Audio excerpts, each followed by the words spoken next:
But first, this just coming into CNN, the Obama administration is formally letting Congress know that it strongly opposes any move to restrict the prosecution of terror suspects on U.S. soil. Let's turn right to our Homeland Security correspondent, Jean Meserve, who's following the story. What is going on here, Jean? A letter has been sent from the Attorney General, Eric Holder, but also from the Defense Secretary, Robert Gates. It's been sent to Nancy Pelosi, the Speaker of the House, and also Minority Leader Boehner, saying, leave our options open. Let us try terror suspects in civilian courts as well as in military commissions.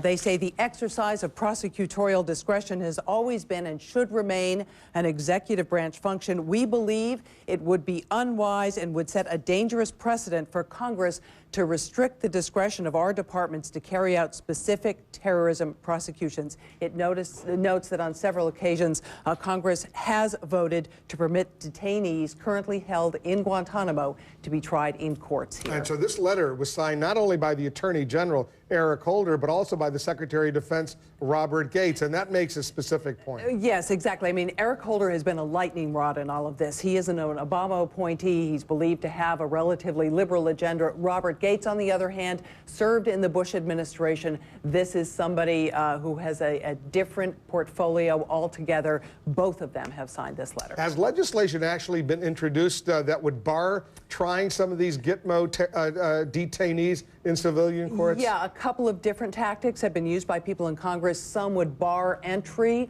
of people from Guantanamo into the U.S. Others would say no funding for these trials. And then some have said no funding for security for these trials. So several different approaches, all attempting to head off the possibility of people like Khalid Sheikh Mohammed being tried in the civilian court system. So clearly this letter is significant. Just to recap, the administration, the Obama administration, letting Congress know that it would strongly oppose any move to restrict the prosecution of terror suspects or detainees on U.S. soil. They're going to fight any effort in Congress. That's absolutely right.